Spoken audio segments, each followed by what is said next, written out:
Varun case. நான் வந்து படம் ஸ்டார்ட் பண்ணலான்னு சொல்லியிருந்தேன் கேஸ். அதை வந்துட்டு கொஞ்சம் ரைட்டிங் அப்புறம் யோசிச்சுன்னு இருந்தேன்.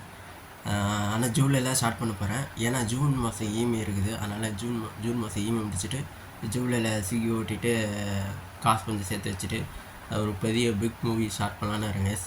படம் பண்ணலான்னு இருந்தேன். நம்ம படம் நம்ம தேட்டரில் பெரிய பிஸ்கினில் வரணும். அதில் அந்த படத்தில் நான் ஹீரோவாக நடிக்கணும்னு சொல்லிட்டு ஒரு சின்ன படம்லாம் பண்ணலான்னு இருந்தேன். அது ஒரு சில கதை வந்து நான் யோசித்தேன், என்ன பண்ணலான்னு வச்சுருந்தேன். ஒரு சின்ன சீன் மட்டும் சொல்கிறேன், ஏன்னா கதை முது கதை சொல்ல முடியாதுல்ல, அதனால் சின்ன கதை, இம்பார்ட்டன்ட் கதை தான். அதான் அந்த அந்த லீட் மட்டும் அது பெருசாக பேசும் பொருளாகவும், அது யாரும் தாக்கப்படுறதோ யாரும் புண்படுத்துகிறோ அது இல்லை. சும்மா ஒரு கற்பனையாக ஒரு கதையாக சொன்னது. இது என் ஸ்டோரி வந்து எமோஷனல் ஸ்டோரி மாரி நான் எடுக்கிறேன்ல அந்த கதையில். அந்த எமோஷனல் ஸ்டோரியில் சொல்கிறேன். ஒரு சின்ன பையன் வந்து அந்த பையன் வந்து ஒரு பட்டதாரி காலேஜ் படிக்கிற பையன். ஒரு கம்ப்ளைண்ட் கொடுக்க போலீஸ் ஸ்டேஷன் வரான். மெரினா பீச்சுக்கு வரான். மெரினா பீச் போலீஸ் ஸ்டேஷன் வரான். அந்த சின்ன பையன் வந்து போலீஸ் கம்ப்ளைண்ட் கூட வரான். சார், நான் இந்தமாரி மெரினா பீச்சில் ஒரு போராட்டம் நடத்துகிறோம் சொல்கிறேன். அந்த பையன் சின்ன பையன் சொல்கிறான், போலீஸ்கிட்ட சொல்கிறாங்க, மெரினா பீச் இனிமேல் போராட்டம் பண்ணோம் சார், இந்தமாரி போராட்டம் பண்ணோம், நாங்கள் அமைதியான முறையில் மாணவர்களாக நாங்கள் போராட்டம் பண்ணுறோம். அந்த சின்ன பையன் பர்மிஷன் கேட்குறான்.